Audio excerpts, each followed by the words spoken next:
Hey, I'm Gerard the Completionist, and I have been playing a ton of Crash Bandicoot 4 It's About Time.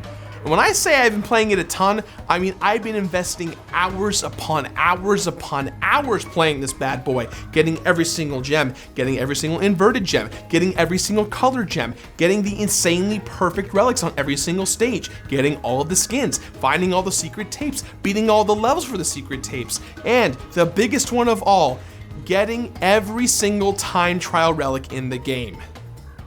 And it's all really fun. One of the biggest elements about the time trial relics in this game focuses heavily on being able to be the best at getting to the end of every single stage. And let me tell you, it has been quite a journey to get every single platinum relic. So I asked myself, how do I do this? How do I share my passion and desire to conquer all of these relics in real life? By making hamsters do it with me. So, I built an obstacle course for hamsters themed around Crash Bandicoot stages, and I'm gonna have them go through it and race it to the very end. I know, I'm weird. 4 levels, 4 hamsters. Boom, boom, boom, boom. You're gonna love it. That's right. I had 4 hamsters running through these courses, intended to embody the playable characters in Crash Bandicoot 4 It's About Time. Before they ran the maze, however, I wanted to make sure they understood who they were and what was at stake. All right, Crash. Okay, Coco. Listen up, Dr. Cortex. Here's the deal. It's you and an obstacle course. You got 4 levels to get through. You're fast, you're smart, kind of, and you have to get all the masks, okay? If Crash can't do this, you can do this. All right, Dingodile, here's the deal.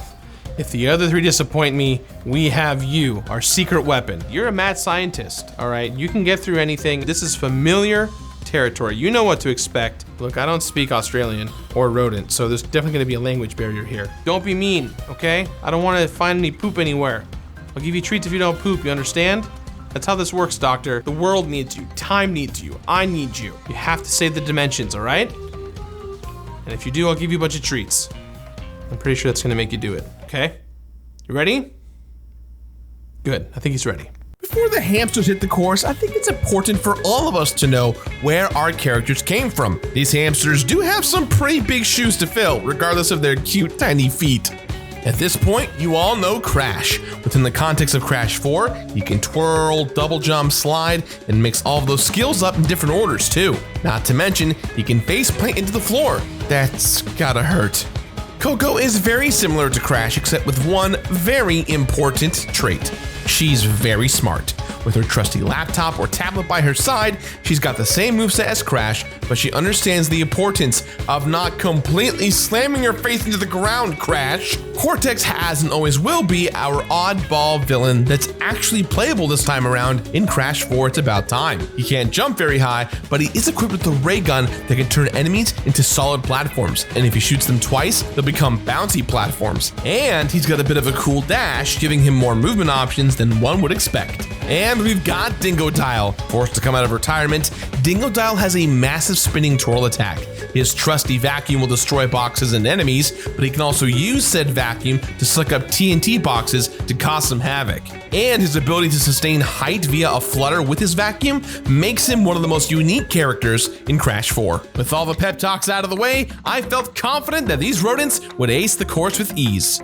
Each layer was inspired by the many courses Crash encounters in this game. The first layer was your standard typical jungle fare, which all Crash fans should know and love. This layer also sported the Kapunawa mask, which allows players in Crash Bandicoot 4 to slow down time, effectively allowing players to maneuver trickier areas with a bit more ease. If the hamsters reached this mask, they would have almost immediate access to the next stage, but if they failed to get it, they'd be taking the long way, which just about every hamster did anyways. Don't they understand how much cooler and easier it is to use one of these things? I was starting to question my experiment.